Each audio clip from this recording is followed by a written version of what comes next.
அனைவருக்கும் வணக்கம். என் பெயர் ஆயோக ஜோதி. நான் இப்போது திருப்பாவையை பாட வந்துள்ளேன்.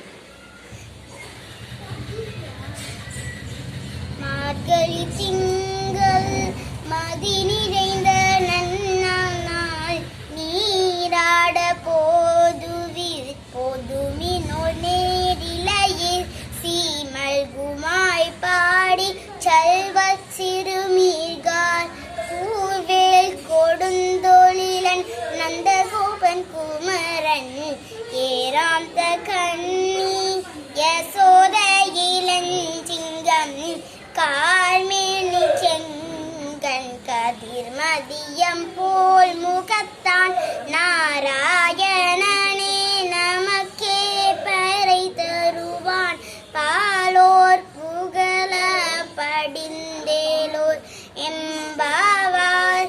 இரண்டாம் பாசரம்.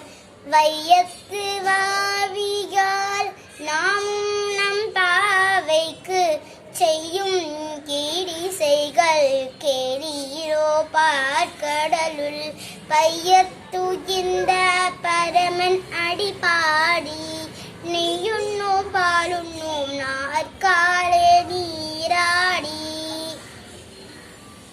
மையிட்டு எழுதோ மலரிட்டு நாம் முடியோம் செய்யாதன செய்யோம் தீக்குறளை சென்றோதோம் ஐயமும் பிச்சையும் ஆந்தனையும் கை காட்டி உய்யுமாறெண்ணி உகந்தேலோரெம்பாவாம்.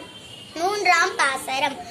ஓங்கி உலகளந்த உத்தமன் பேர் பாடி நாங்கள் நம் பாவைக்கு சாற்றி நீராடினால் தீங்கின்றி நாடெல்லாம் திங்கள் மும்மாறி பெய்து ஓங்கு பெருஞ்சென்னல் ஊடு கயலுகள மும்புவலை போதில் பொறிவண்டு கண் பருப்ப தேங்காதே பொக்கிருந்து சீற்ற முளை பற்றி வாங்க குடம் நிறைக்கும் வள்ளல் பெரும் பசுக்கள் நீங்காத செல்வம் நிறைந்தேலோரெம்பாவாய்.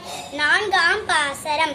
ஆலிமலை கண்ணா ஒன்று நீ கை கரவேல் ஆய உள் பூக்கு முகந்து கொடாத்தெறி ஊழி முதல்வன் உருவம் போல்மை கருத்து பாரியன் தோளுடை பத்மநாவன் கையில் ஆளி போல் மின்னி வலம் புரி போல் நின்றதிர்ந்து தாளாதே சாங்கம் உதைத்த சரமலை போல் வாழ உலகிதில் பெய்திடா நாங்களும் மார்கழி நீராட மகிழ்ந்தேலோர் எம்பாவாய்.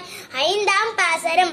மாய மண்ணின் வடமதுரை மைந்தனை தூய பெருநீர் யமுனை துறைவனை ஆயர் குலத்தில் தோன்றும் அணிவிளக்கை தாயை குடல் விளக்கம் செய்த தாமோதரனை